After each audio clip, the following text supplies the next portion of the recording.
Major support for Do the Math has been provided by Chevron, the Kern County Superintendent of Schools, California Resources Corporation, Kern Schools Federal Credit Union, Panama-Buena Vista Union School District, Bakersfield City School District, and the San Luis Obispo County Office of Education, with additional production assistance provided by these supporters of education in Kern County and throughout the state of California.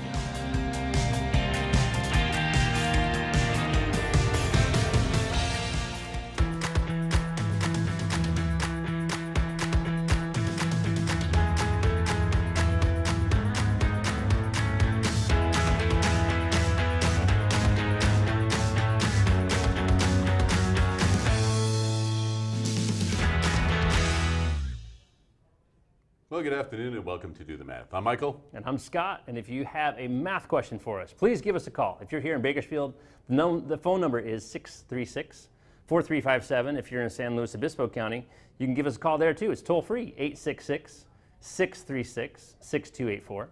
If you want to email us your question, we can answer that way as well. It's dothemath@kern.org.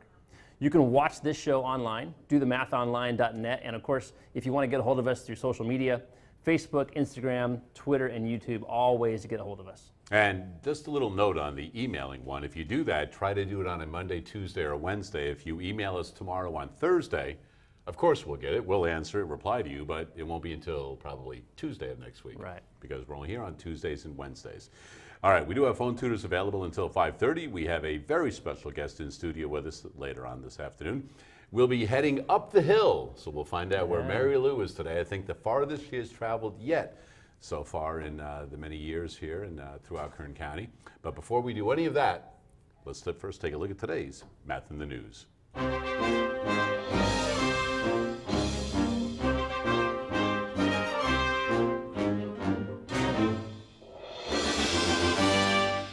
So when Marylou was here yesterday, we were talking about baseball because the baseball playoffs started yesterday. October baseball. And she knew that much about baseball, and she knows that much now about baseball probably because soccer is her sport. Okay. And we know that the past couple of weeks, we once again would like to say, first of all, thank you to the folks at the Kern County Fair for providing fair tickets for all of the kids that phoned in during the first 2 weeks of Do the Math this year. So once again, as many years they have provided fair tickets for all of the students that have phoned in, and we've worked out their problems on air. So thank you once again to the Kern County Fair, which took a lot of your time. It did take a lot of our time. So explain to everybody once again, if they're not familiar, how or why were you at the fair so often this year? Well, we talked a little bit last week about the fact that the Kern County Fair is now the biggest livestock show in the state. So they have a whole lot of livestock there, and at my house we have a little farm. So I decided that maybe the kids in my house would want to show a pig. We didn't quite understand what that involved, but now we have a lot more information about how that So this was the first time they did that? This was the first time, yeah. Okay. So we had 2 pigs at the fair, and at home it's not that big a deal because you can walk outside and go feed the pigs and take care of them. But on your own time. When they're at the fair, you have to go there before school, and you got to go there after school, and so it took a lot of our time. We were at the fair a lot this year, twice a day, every day of the fair. Well, you know what? I happened to make it out there one day myself also, with the day that we were broadcasting live out there, and I happened to run across, is this pen number 164 or whatever? 164, and I know it well. So those are your pigs. Those are our pigs, that's right. So if you can't tell, I've got a knife and fork in my hand right there because pig meat is good meat, let me tell you that. That's right, hooray in the background. Hooray. You know what, that reminds me of Moe's Barbecue when we go over to San Luis Obispo and we have an opportunity to film with some schools over there. We always go to Doc Bernstein's ice cream lab because they provide ice cream for any student that phones in from San Luis Obispo County. So if you're watching from over there, you want to phone in, we do your problem, you've got Doc Bernstein's ice cream lab automatically. Don't have to wait for a drawing or anything like that. Right. You automatically get it. But it's a thing, we go to Moe's. Yeah. And some great product over there. Right. So anyway, I figured, all right, let's do a little something about your pigs in the Math in the News. I'm sure they'll be appreciative. Pig races have been, I don't know if they had them this year, but they have been at the fair before. They have been, right? This I found rather astonishing. Adult pigs can run at speeds up to 11 miles per hour. They can run a 7-minute mile. that would be impressive. I dare say yes to see a pig run a whole mile. Yeah, that's it. I believe the 7 11 minutes. miles an hour, but for very short distances. Oh, you know what? I put them up on the hills and There you go. Get them going. chase them some. You'll see Yeah. them running. All right. So anyway, that's one little fact for the pigs. Here's something you said you have a fondness for: their level of noise. Right. So the squeal can be as loud as 115 decibels. That's 3 decibels higher than an airliner. Yes, That's pigs loud. seem to have some very strong lungs and an awfully strong diaphragm, so they can make some serious noise. An attractive-looking pig. I chose Yeah, there also nice for one. I like that. with the squeal right there. Yeah. One more we've got right here. So piglets weigh about 2.5 pounds at birth. Cute little critters they are, I'm sure, when they pop out. They are, yes. Yeah, there are a lot of people, they seem to be having piglets as pets and keep yeah. these miniature pigs Right. as pets, Right, but they little can potbelly grow pigs.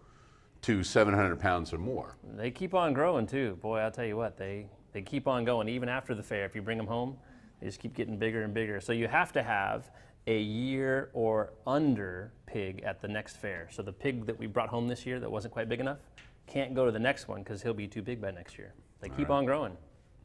Well, and I figured let's apply some math to this because right now we're just kind of looking at some facts and things like that. So percentage of increase. So in order to do that, whether you're increasing or decreasing, you take the actual increase, divide that by the original amount, you'll get a decimal, multiply that times 100. So if we take 697 pounds,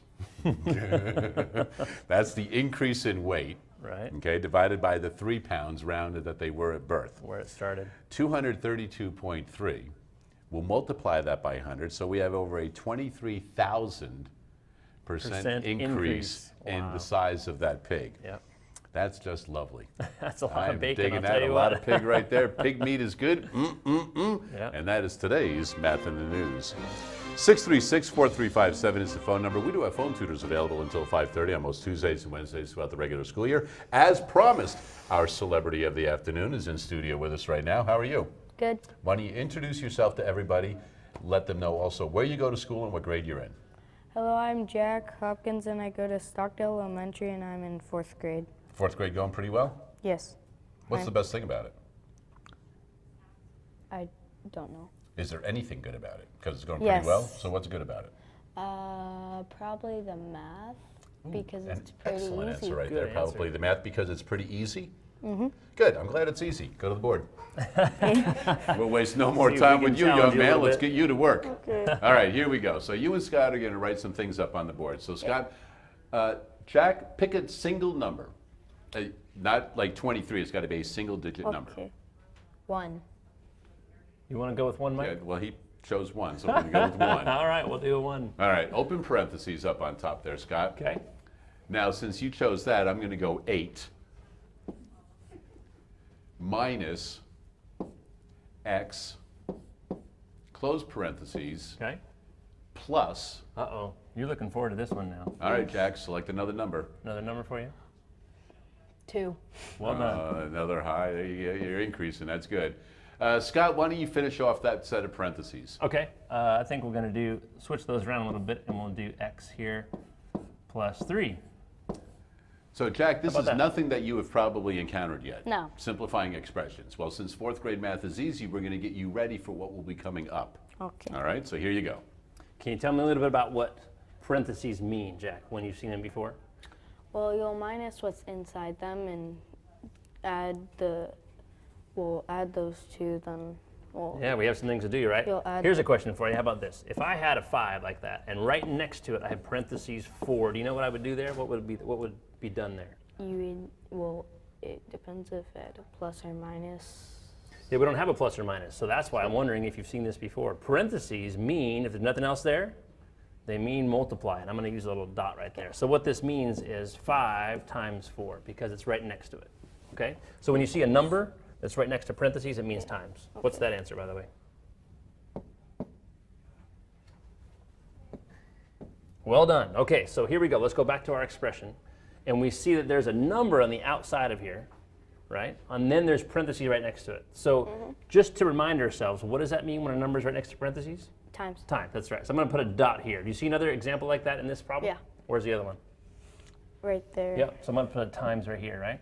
Okay, now the other thing you got to know about this is instead of just one thing in the parentheses, there are two things in the parentheses, right? And we have to make sure that everything gets multiplied. Actually, 3. There are 3 things, but 2 terms, you're right. Okay. So what are the 3 things? We got an 8. An 8, a minus, and an x. Gotcha. We're going to go ahead and keep that minus with the x. By the way, if you don't have a number in front of the x, do you know what number goes there? How many x's do you have? 1. 1. Yeah, there you go. So you got a 1 right there. Okay, so here's what's going to happen. We have an 8 and we have a negative 1x. And so what's going to happen is we need to take this 1 and make sure everything else in there gets multiplied by the 1. Okay, and usually the way that I show that is I put a little arrow right there. Yeah. So this is called the distributive property because we're going to distribute this 1 to everything inside. You've seen that before? Yeah. All right, show me what to do That's here. in third. What's 1 times 8? 8. 8, yeah. And what's 1 times negative 1x? 1. We have a 1. You got an x there still? Yes. Yep, still got an x. What about the sign? What's the sign going to be?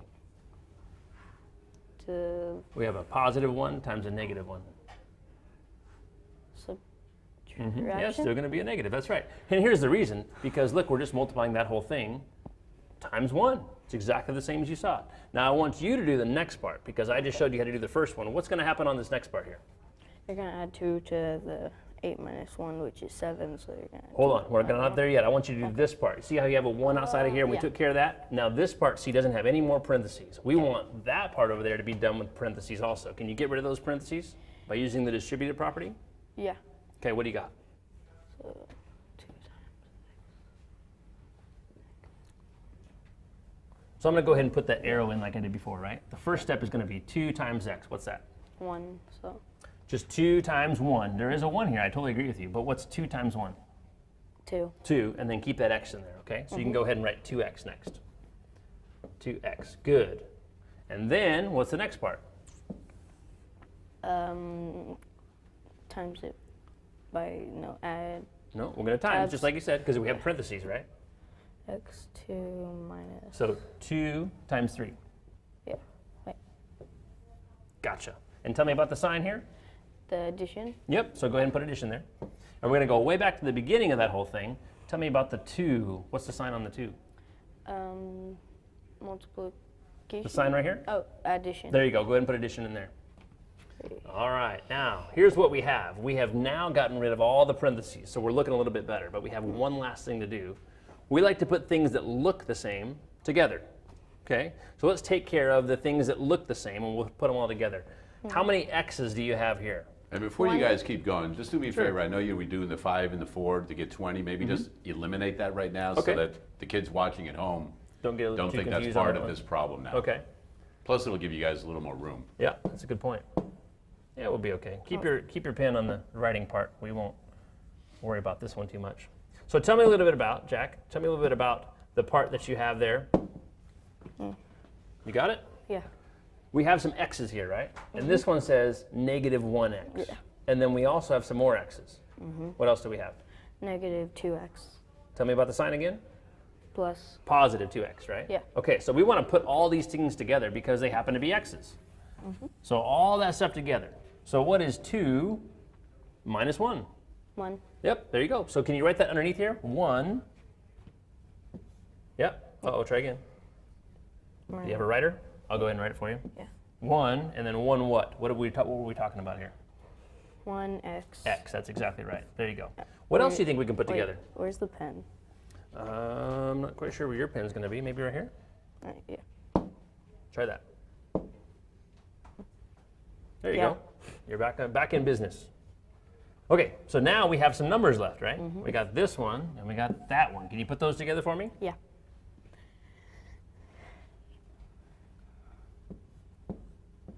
Good job. And what's the sign on that one going to be? Is it going to be a plus or a minus? Plus. That's it. Put a plus between them. Now here's the very last thing you have to Yeah. know about making things as simple as possible. Can you put a xylophone together with $14? Can you put those together? No. No, you can't really. Apples and oranges, No. if they're different, you can't combine them. So That's you what have my actually teacher- completed this problem because x's have to stay separate from numbers. And my teacher said apples don't go with oranges. That's so right. You're all done. There you go. 1x plus Nicely 14. done. Nice So that's job. your intro to this, and we'll do a little bit more with those a little bit later on this afternoon. Hey, we do have phone tutors available until 5:30 right now. Out and about with Marylou.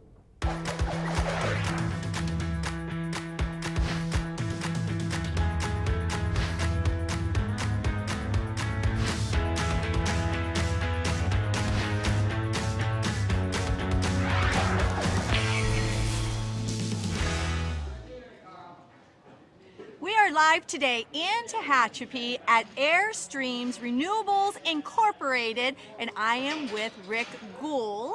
How are you doing today? I'm doing well. Can you let everybody know out there what your position is here at Airstreams? My position is Training and Education Development Specialist, which is fancy for I'm in charge of working on updating the curriculum that we teach here and standardizing what the instructors are teaching. What exactly happens here at Airstreams? At Airstreams, we have a 6-week course on teaching the basics of the skills necessary for being a wind turbine technician or telecommunications tower technician.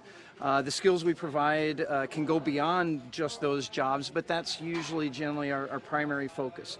And it's a wide range of skills that are required for the job. Now, how old do you have to be to come? I've had, in one class, I had an 18-year-old who just graduated Tehachapi High School and a 60-year-old. Wow. And they both had jobs on graduation day. Now, we have some hands-on going on in front Yes, of we do. us. Can we go on in there and kind of explain to us exactly what these gentlemen are doing? Absolutely. Okay.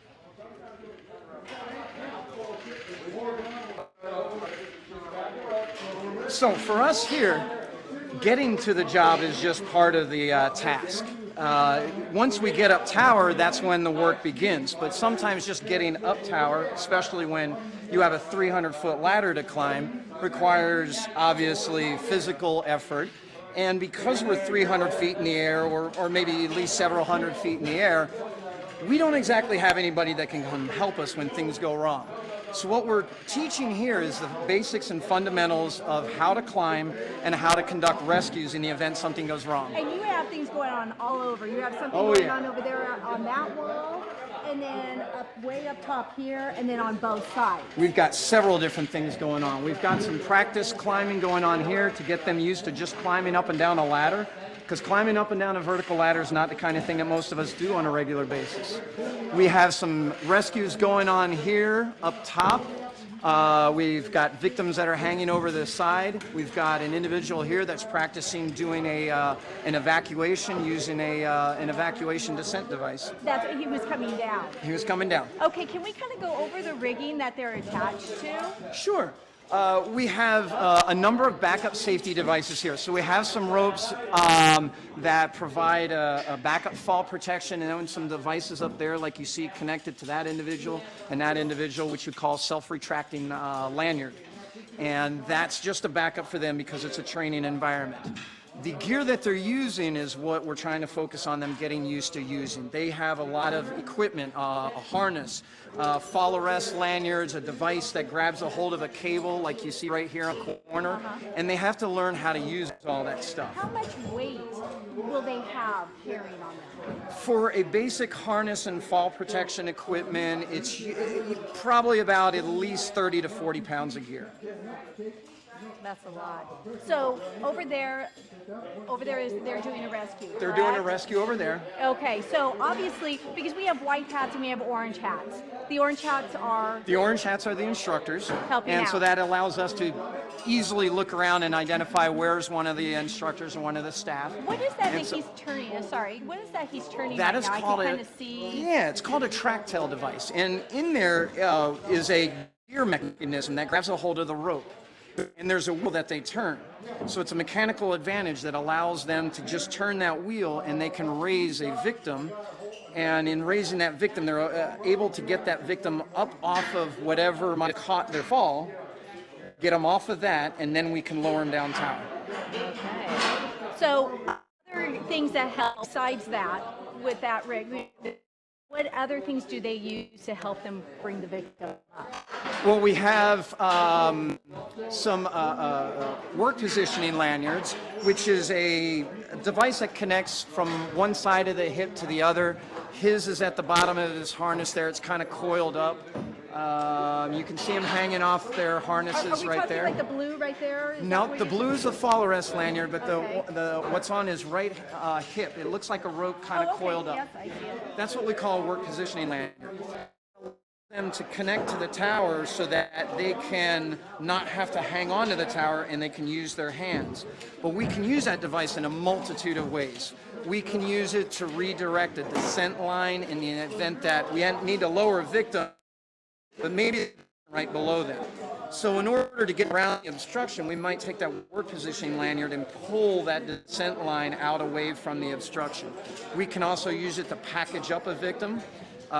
Because if the person's unconscious, their legs or their arms might kind of tend to flail about and cause further injuries. So we can use that work position to essentially kind of maybe wrap up their feet and get the victim in a nice, comfortable position. Is there ever a time that they are up there by themselves that they're going to have to rescue themselves? We don't work alone. We always work in a minimum of 2 people up the tower, always. But because we don't have professional rescuers that can come up there and do the rescue, if there's a team of 2 and one of that team members is incapacitated or ill or something like that, then yes, the rescue might be conducted by one person. Or at least started with one person. One person. When they get up there, is there something that they have to hook to that's automatically there, or do they have to carry it up there with them to connect it? Good question. Safety. Generally speaking, most towers are going to have some sort of device, I should say structure to attach to. We do have what we call engineered anchors. They're usually painted yellow. And it's a mechanical plate with maybe a loop that we can tie into. And they're usually all over inside the wind towers, at least on the newer ones. Some of the older ones that were built before the fall protection standard got to be the way it is might not have them. Okay. But there's so always something to connect to. Something to connect to. Okay, so when we come back, there's a lot of mathematics that goes with it. There can be, yes. And being an instructor, you're going to instruct us on some mathematics that ma'am. will help out. Yes? Yes, ma'am. Okay. All right. Back to you at the studio. All right, thanks for that, Marylou. Fascinating up there what they're doing and learning up there. And when I had first spoken with Rick and talked about him being on the program, I wanted to know if whoever we sent up there, he would be able to send up something to see how high they could go and stuff. And he goes, no, we're not going to be able to do that one. So Marylou lucked out on that. Yeah, she got out Active of participation it. Yeah. on today's program right there. Hey, we do have phone tutors available until 5:30. We've got Jack in studio learning how to simplify expressions. But right now we're going to go to the phones. Sith, how are you this afternoon? Hello, Sith. Hello. How are you Sith. today? Good, and yourself? I'm wonderful. As soon as you're ready, let's hear the math problem that you're working on. I'm good. The math problem that I have is negative 21. Negative 21? Yep. Okay. 1A 1/8? I don't think it's positive 1/8. 2B Oh, 1A. 1A and positive 14A plus 2B. Positive 14A. negative 9B. Negative 9B. You may want to Oh, see yeah, if there are and- parentheses around there somewhere. Oh yeah, for the 1A and the 2B, those are parentheses. Okay. Any more parentheses? No. Gotcha. But there's a negative 21 on the outside. Is that what you said? Yes. Okay, good deal. So Sith, what do you want to do first here? Negative 21 and 1A. Ah, that's what we were just working on, the distributed property, right? Let's go ahead and do that. Yes. So what's negative 21 times 1A? Negative 21A. Well done. Negative 21A. What's next? Negative 4B. Oh, I like that. So you're taking this negative 21 and going over to the B. Negative 42B. Well done. We're going to keep that other stuff, or do you need to change the 14 and the 9? You don't need to change the 14. Okay, and the so I'm going to go ahead and bring it down just so we don't forget it, okay? 9. Okay. 14A minus 9B. Now, Sith, what do we do from this point? You're going to add common things. Good idea. You're gonna I add- like it. So which things are common in this expression? Negative 21A, positive 14A, Yep, those two are common. So what's And negative negative 21 plus 14? and negative 42B and negative 9B. You're right. Yeah, so we also have these ones that are common as well. Oh, You're yeah. exactly right. And we'll put those together in a minute. You're exactly right. So let's put the A's together. What's negative 21A plus 14A? Negative 35. Try again. We're not going to add them together, and the reason is 6. because, because you have this negative and you have a positive here. So what do you got now? Sorry, what? How many A's do you have? 2 A's. We do have A's there in 2 different places, that's true, but we're still going to do negative 21. I'll write it over here to the side for you. Negative 21 plus 14. That's the problem we're working on. Yes. Okay, so what's negative 21 plus 14? Negative 21 plus 14. Negative 6. Almost. You're super close. I do agree it's negative. Negative 6A. We do have an A there too, but I'm going to change your 6 to a 7 because you're so close. Great job. So that's exactly right. They have different signs, so we actually have to subtract those 2 numbers. All right, so now we can put the B's together. Ready? Negative 42B minus 9B. I'll write that over here so you know what we're doing here. Negative 42 minus 9. We're putting those together also. Negative 51B squared. Nice job. So we have negative 51. So that's exactly right. Negative 51. And what letter were we working with here? B. B, exactly. And I thought I heard you say square, but we don't want to go there yet. We just have B's, we got apples, and we got bananas, and we're going to keep separate from there. Yeah. So the thing we wanted, because I think he said b squared, is because if you multiply the b's, you'll get a b squared. That's exactly right. But since you're only combining them, that's why it stays a b. Right. And we will get into problems where you will multiply those variables and then you'll get a b squared at some point. Right. We don't But have bananas squared yet. that's all you need to do right there. Well, nice problem, Sid. Congratulations on that. And what we're going to do is send you home with a ticket to the Bakersfield Condors. So hockey season is about to kick off here pretty soon, and hopefully you'll have an opportunity to go out and enjoy one of those games. 636-4357 is the phone number. We do have phone tutors available until 5:30 this afternoon. We'll be back with more right after this.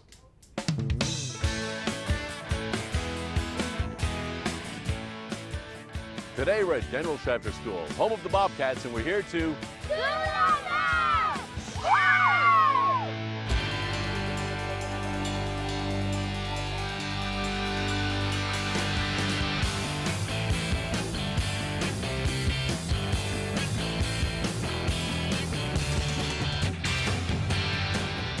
Today we're at General Chapter School. I've got Jocelyn with me. How are you? Good. All right. You know what? I like that shirt. The Bobcats, huh? Yes. Have you been a Bobcat for a long time? Yeah. How long? Since pre-K. Since pre-K. And what grade are you in now? 5th. You've been here a long time, huh? Must be doing you all right, huh? Yeah. Okay. Here's your marker. All right. So what are we going to do here? What are we looking for today? Equivalent fractions. Equivalent fractions. And what is the number we're working with? 9/12. 9/12. Perfectly. 9 over 12. All right. So do you have any idea what equivalent fractions means, what we're going to do? We're gonna find something that is the same to 9/12. Perfect. Okay. So how do you want to start this? How do we find these? Find something that is equivalent to 9 and 12. Okay. So how would you like to start this? We'll find, I'll show you one way that we can do this, all right? If I went 9 over 12 and I just put a 0 at the end of them, 90 over 120 is equivalent to 9/12. So all I did was multiply it by 10. I'm done with mine. You find one now. Okay. No, I'm only kidding, all right? So we could divide these to make them smaller. Yes. What do you think we could divide these by? What will go into 9 and 12? 3. Okay, so divide each of them by 3 and tell me what you get. Okay. 12 over 3 is 4. 4 is correct. 4 times 12. There's no remainder, so it's 4. So we know that the 12 is now going to become a 4 because you divided it by 3. So now divide this by 3. Okay. And what do you get? I get 3. 3. Well, you don't even have to work that one out, right? Go ahead and put a 3 up there. All right, so 9/12 is equal to mine, 90 over 120, and it's also equal to 3/4, Yes. right? So this one is larger, this one is smaller, right, as far as the numbers go, but they're all the same value, okay? So let's take this, and is there a way that you can increase that? Instead of going, oh, I'm going to multiply them by 3 and do that, no, we're not going to do that, all right? No. So let's multiply them by something else. We're not going to multiply them by 1 because that would be the same number. What's the next number we can multiply by? 2. 2. So multiply them both by 2 and see what you get. Okay. Well, 4 is 2, so here. Well, you're going to multiply by 2. So that's gonna be 8. So if we multiply by 2, what's going to go on the bottom? 8. Let's go ahead. And what's going to go on top? 6. Right. So our numerator is 6, denominator is 8. So equivalent fractions, we started with 9/12. If you ever need to increase it, you can just multiply by 2. Let's try that. Multiply both of those by 2. Okay. No. What's 9 times 2? 18. All right, so put 18. Yeah, right there's fine. All right, draw your line. Whoop. That's going to be on the top because 9's on top, right? Use the eraser. You can go home with marker all over you. You're going to say the old man made me do that, right? All right. All right, sister. Hold on a second. Wait. Yeah, I know. Wait, what? I had to put All this right, on fix the top. it. There you go. Use the eraser this time. There you go. All right, now what do we do? Then we do 2 times 12, Perfect. which is 26, Almost. 36, You're a little high on 26. What's 2 times 2? 4, 24. There you go. Put it down. All right. So we started with 9/12. You can make it larger by going 18 over 24 multiplied by 2. You can also make it larger by simply adding a 0 to both of them. And then you can go down in size 3/4 and back up 6/8. So look how many equivalent fractions we have. Jocelyn, perfect work.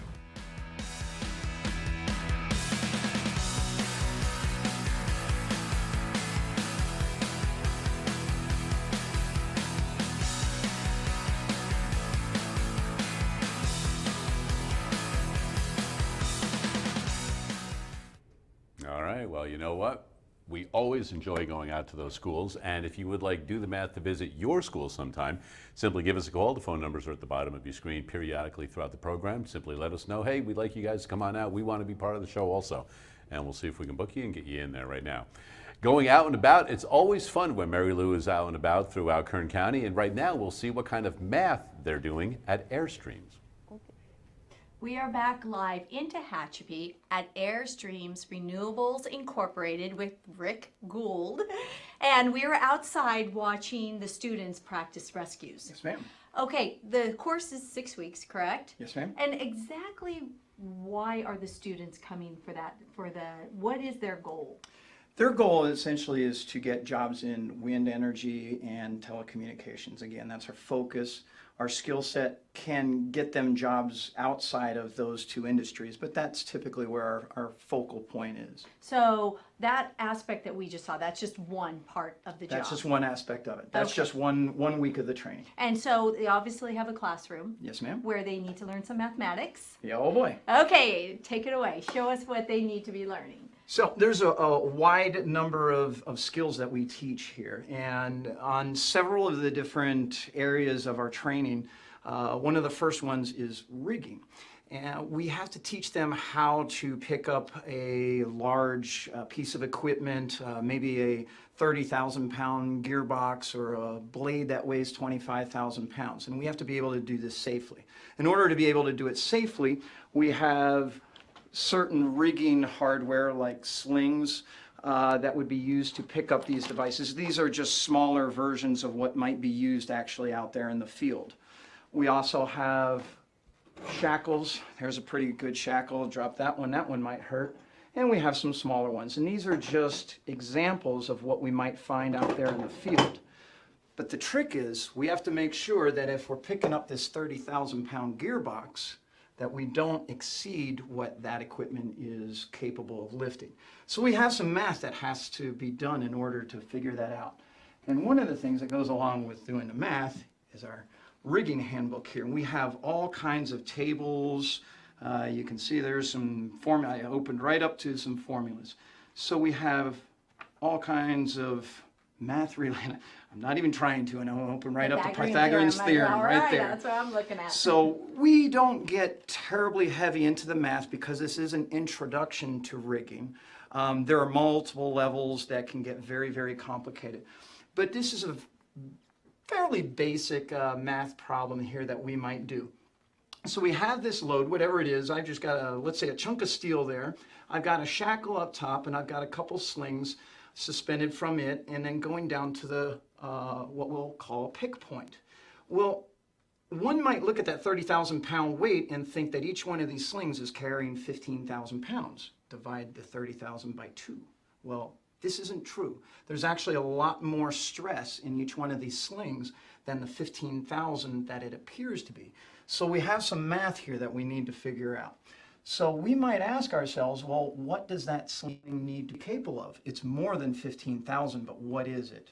So we have a formula that is sling stress is going to equal the weight of the load divided by the number of the legs times something that we call load angle factor. Now the legs you're talking about. The legs would be these two legs right Okay. there. So we need to know these three pieces of the information in order to calculate the sling stress and then figure out what size sling that we're going to use. So we know the weight, which is 30,000 pounds. We know the number of legs, which is 2. What we don't know is this thing called load angle factor. In order to calculate load angle factor, there's 2 ways we can do that. It has to do with this angle right here. We can figure out that angle with a little tool like this that we literally just lay right against the sling, and we read the angle that's on the indicator. And that gives us our angle. We then go from knowing that angle to a chart in our book that might tell us a load angle factor of whatever it might be, 1.55 or 1.414. So if it was 40 degrees, It then would be that 1.55. And they would take this, they would be on the job. Would be with on the that. job. Yep, it'll Okay. be part of the toolbox. And this is kind of thing, you know, my old one is pretty worn because I carried it with me each and every day. Now, I said there's 2 ways we can figure out load angle factor. We can either use this angle finder, or we can measure the height and then the sling length. And we can divide the sling length by the height. So I'm going to do that. Now, when this right here, when you're on the job, are you going exactly to the center of? Yes, ma'am. Okay. I'm going to draw a triangle, and I tried to do that the best I can. I think my fingers kind of wiped it out, but basically we're trying to, if you picture a triangle that goes from this point to this point to this point, that's our triangle. So we have our 2 ways, either the tool, or if you don't, you have the measurement and should come out. And so I came up with 13, and I think it was 10 inches. So I'll do a little bit of just So- easy rounding. Okay, so which we would have, if we would divide it, say it would come out to our 1.55, or it would match with what we have our book. It should come out to 1.3 in this case. So not only you have simple calculations, foundational skills, we do have a little bit of geometry with the measurement of the Yes, ma'am. angles. And this is just like one little aspect of Just math one, that you teach. this is fairly basic rigging level material. Real quick, before we go back to the studios, what is the basic thing that they need to know in mathematics? As far as coming to the school, fortunately for our curriculum is designed so that you don't have to know really any engineering, science, or math other than the basic science that you would learn probably up through junior high. The math isn't really all that complicated, so you know we don't want people to go, oh no, there's too much math there at Airstreams, run away. No, So just foundational skills. foundational skills. All right, and we're going to talk a little bit more when we come back, but we're going to head back to the studio. All right, thanks for that, Marylou. And as Rick was saying, the basic math that you need, you know, in the science through junior high, which is why it's important. The math that students are learning in 4th, 5th, and 6th grade, and basically 5th and 6th grade a lot with the fractions, decimals, percents, measurements, and things like that, they do again in 7th and 8th grade because it's that important. It's that important Because for the you rest can- of the time you're in math. Lead these things into a variety of careers right there. That's right. All right. You know what? We're going to go to the phones right now. And Ryan, how are you this afternoon? Good. And now, Ryan, you're a 6th grade student from Reagan, and you have phoned in a few times already this year, right? Yes. I'm going to guess that you're working on expressions today. Is that correct? Yes. All right. Good Let's guess. hear it. Give Scott a difficult one to work on this time. Okay. The one I have is 2K, open parentheses, 4 minus 3K, close parentheses, minus, open parentheses, negative 3, close parentheses, plus 2K. So instead of the N's you have before, Scott, make them K's. I'm sorry, did he say K? Right, so they're K's, Sure. like the last one, so that way we keep the variable all the same. I think that's a good idea. We can do that. All right, where do you want to start with this one? Okay, so what I'm going to do is I am going to multiply 2K times 4. Good idea.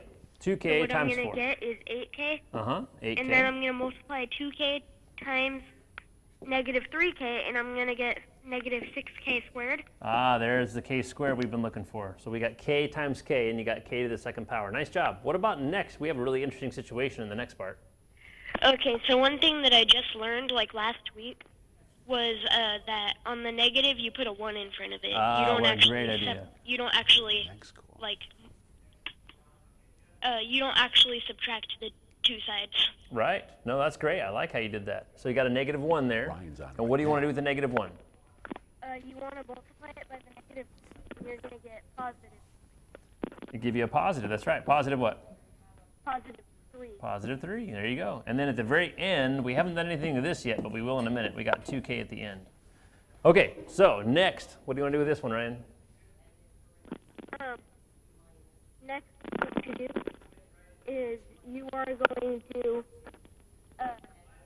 what I do is I'd underline anything that can be added.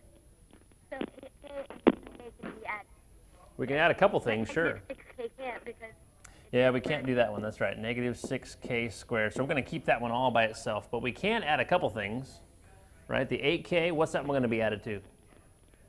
the 8K is going to be added to The 2K, all those together? So what do you got? What's 8K plus 2K? that would be 10K. Yep, good job. 10K. Anything that we can add at all to the 3? You can. Do you see any other numbers? I see the 3, but I don't see any of the numbers by themselves with no letter next to them. So I think we're just going to kind of have that hanging on the end there. Now, do you see any other terms at all, Ryan, that are the same, that have the same terms with them or same letters with them?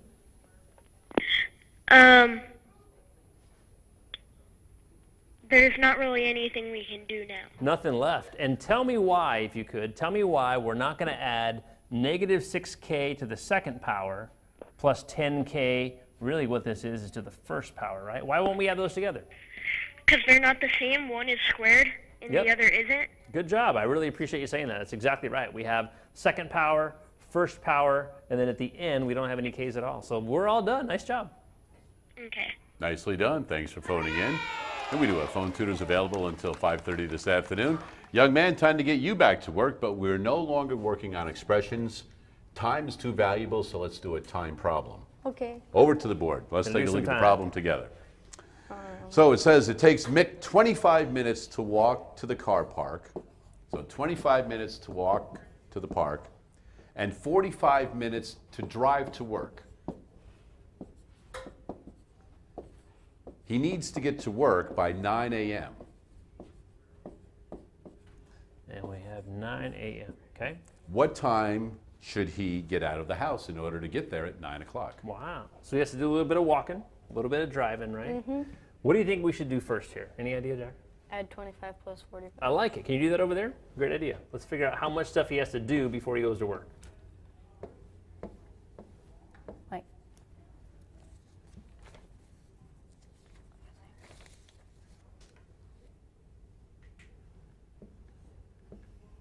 There you go.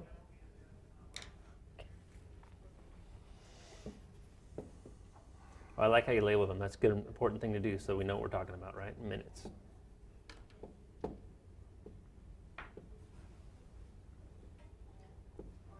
Good. Cool.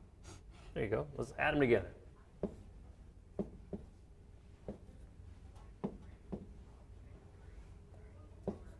$70. All right, can you put your minutes at the end there?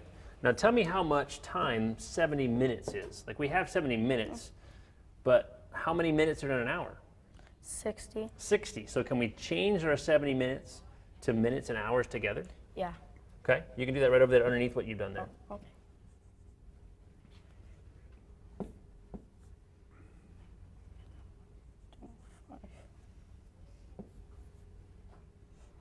One hour and 10 minutes. I like that. Really well done. Tell me what you did. I want to know what went on in your head. How did you get 1 hour and 10 minutes? Because 60 is 1 minute, and I just had the 10 left over. So Oh, I gotcha. put So in if you 10 took away minutes. 60 like this, right? If you did 70 minus 60, there's your 10, right? And this 60 becomes a 1 hour. I like it. So now he has things to do before work, right? He has to walk 25 minutes. He has to drive 45 minutes. He has an hour and 10 minutes worth of stuff to do. But he's got to be there at 8 o'clock, or sorry, 9 o'clock. So what time does he have to leave his house? That's what we want to find out. Okay. What are you going to do next? This is too low. Okay. Cool.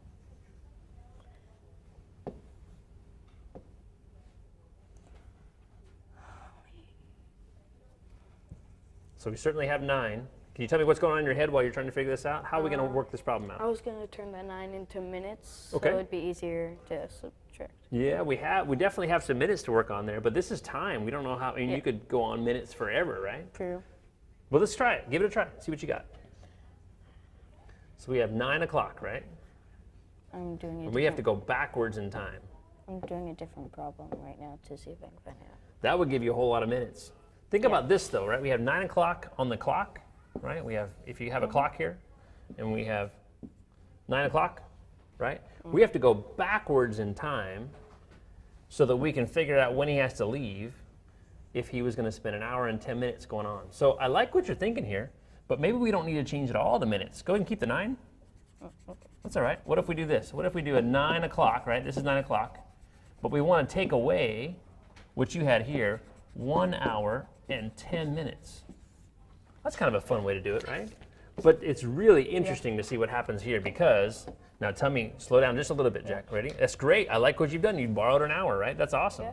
Here's the deal though. When you borrow and you're going to go over to the 0, how many minutes did you borrow? 60. 60, that's right. Not 100, you borrowed 60. So now that 0 is no longer a 0. What's it going to be? 6. 60, that's right. Go ahead and put a 0 up there as well. Right? That's it. So now, I like what you've done there. 6 minus 1. Wait. Oh, no. try again. Yeah, because I. Because we already did the zeros, Yeah. right? Yeah. Oh, well done.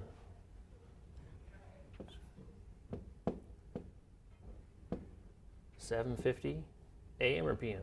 AM. a.m. So he's got to get up a little early. He's got some stuff to do before he gets to work, right? I like how you did that. And the key to this problem is when you borrow, just like you said, you got to borrow 60 minutes. Well done. I like how you're labeling those two. Good idea. Yeah. So you start in the a.m. You're going to start even earlier in the a.m. And if you have to feed pigs, Mike, by the way, you have to get up a little earlier than that as well. 7:50, you'd already be well on your way out of That's there. exactly okay? right. You All got right, erase the board. I've got a few more moments. I'll give you guys about 3 minutes to work on this next problem. Okay. Let's look at it together. Julio can walk 4 kilometers in 1 hour. Okay. 4K. So you go 4 kilometers in 1 hour. M. 4K. How long does it take Julio to walk 18 kilometers? Whoa. Interesting. So you want to go 18 kilometers. wanna How go long will that 18. take? What are you going to do with this problem? Can you tell me a little about what you're thinking, Jack? What do you think? What do you want to do with this one? Yeah, we want to go 18 kilometers, I'm right? going to divide. Okay, good idea. What are you going to divide with what? Well, 18 divided by 4 will Okay. make a something point. Something. That's right. It won't quite work out evenly, but that's okay. Go ahead and set it up for us. Keep putting 5. Yeah. So which one do you want to divide, and which is the other one that you want to divide? You have 18 and 4, but Wait. which one goes where? I'm gonna put. Okay. I like how you set that up. Good deal. What's the first step? You would divide this by this. Yep. What's 18 divided by 4? You told me it wasn't going to go in quite evenly, but we'll get close. Yeah. So what's 18 divided by 4? What's the closest one? And closest would be 5. Okay. What's 4 times 5? 4 times 5 is 20. Gotcha. So what do you think? 20? Is 20 going to work for us? Wait. Yeah. Is it? Wait. Because we don't want to go over 18. No. It's So close, you're right, 4. but we can't quite go. 4. Yeah. Try 4. Give it a try. 4 Good.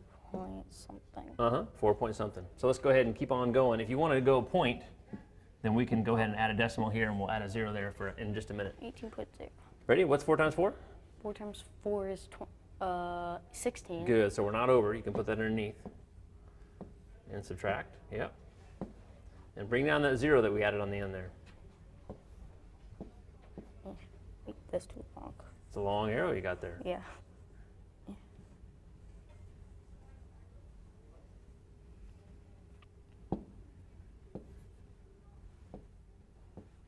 Gotcha. So that number down there is 20, right? Can you do 20 divided by 4? 25 by 4. Yes. What's 20 divided by 4? 5. Good. Where does that one go? 5 would go right here. Wait, no. Because that's point. 5 would go right here. Well, over here you Yeah. told me that 4 goes into 18 4 times, so you put it up there. Now you're telling me 4 goes into 20, which you're exactly right, 5. Let's go ahead and put it up top, because we'd like to know where that is, and we'll multiply when we come back down. Okay, I'll put it to the side. Right up here. You can put your 5 right there, right after the decimal. Just like you did here, right? Yeah, 20 divided by 4 is 5, right? So now go ahead and multiply it out and see if you have anything left. 4 times 5? 4 times 5, 20. Okay, go ahead and put 20 underneath, Where? just to make sure we finish it completely. This? Yeah, underneath there. 20. And we'll subtract just like we did here, and nothing left over. Bless you. Sorry. So, we want to make sure we know what we're talking about here. This says 4.5. So the first question is 4.5 what? 4.5 kilometers. We do have kilometers, but the question was, how long would it take him, right? 4.5 hours. Yep, 4.5 hours. And tell me a little bit about how you would normally say that. If you were going to tell your buddy, hey, it's going to take him 4.5 hours, and your friend might say, okay, that's kind of weird. How would you normally say that, though? Instead of 4.5, what do we usually say? 4.5. 4.5, that's it. So those are the same thing, 4.5 hours. Nice work there, I like it.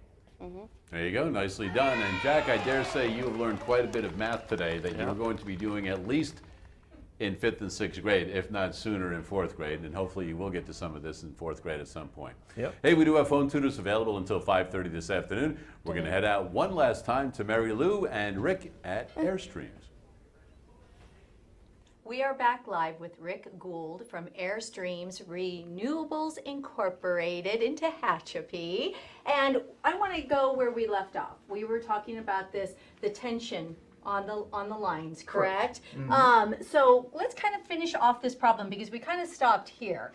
We stopped here with the measurements. I took more accurate measurements using the sling length and the height, and I came up with 13 inches and 10 inches. So I divide the 13 inches by 10 inches, and I come up with 1.3. And that 1.3 is my load angle factor, which I then put in this formula. I'll multiply 30,000, take 30,000 pounds, divide it by 2, and then multiply it times that 1.3. And again, you have to use your order of operations. So Yes, we ma'am. need to divide before we multiply. And I came up with 19,500 pounds. Okay, what does that mean, the 19,500? That is the amount of tension that each one of these slings feel. It's more than half of that weight, because what happens when we bring them from vertical to a less vertical, more horizontal position, there's more stress there. And we have to count for that stress. And we were talking about this which is called again the The shackle up top. the shackle up top. Okay, so you have this much weight. So we were talking about how the shackle. What do we need to do with the shackle then? We need to figure out how much weight that shackle can hold. And so the load here is actually 30,000 pounds suspended by that shackle, as long as those slings are within a certain range of angular movement, then we can use the shackle at its fully rated capacity. So this shackle we were looking at earlier, Yes, which ma'am. is kind of heavy. How much is 9 tons? You I said? think it was 9.5 tons, if I remember correctly. Okay, so would this shackle work, or is it too small? That one is actually too small. So you'd have to get a bigger one. Yep, or use more than one and do a whole different way. of lifting. Okay, because it has to hold Yes, ma'am. that. Well, no, it has to hold 30,000 The pounds. 30,000 pounds, exactly. Okay, real quick, you have one more problem. for Okay, us. so a real quick electrical problem here. I worked out some of the math already. I've got a battery here with 3 resistors in what we call series. I've got a 1 ohm resistor, a 2 ohm resistor, and a 5 ohm resistor, all being powered by a 24 volt DC battery. The total resistance is simply 1 plus 2 plus 5, which my math comes up with 8 ohms. And I can figure out how much current is flowing through this circuit by taking something we call Ohm's law. And I'm going to take the current version, and I'm going to take current, which the letter I represents, and I'm going to divide voltage, E, by resistance. So I have 24 volts divided by 8 ohms, and I was smart enough to pick out numbers that I can do in my head, and I come up with 3 amps. So just another simple.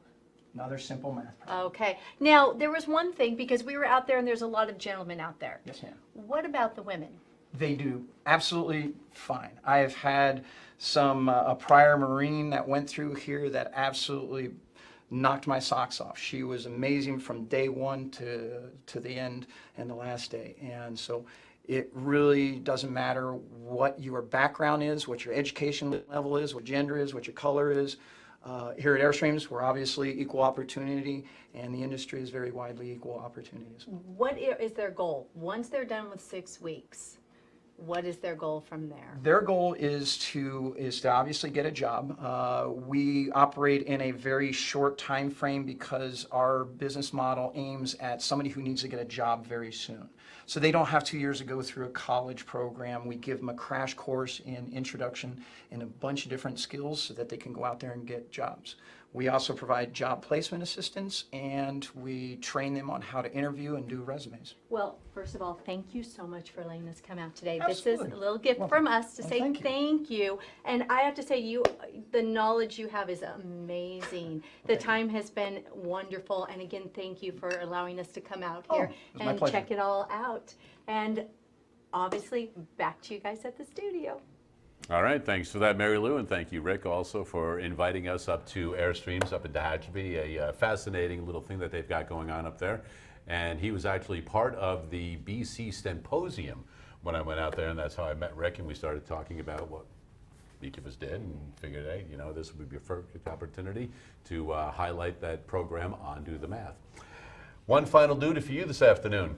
The students that phoned in, they have an opportunity to win 2 tickets to any sporting event at CSU Bakersfield. So what I'd like you to do is reach in there and pick out one of these names, and this student will be receiving 2 tickets to any sporting event. Okay. And who is that? Ryan 6. From Reagan Elementary. Reagan So there you go. So Elementary. congratulations to Ryan. Go into any sporting event you like at CSUB, and until we meet again, continue to do the math.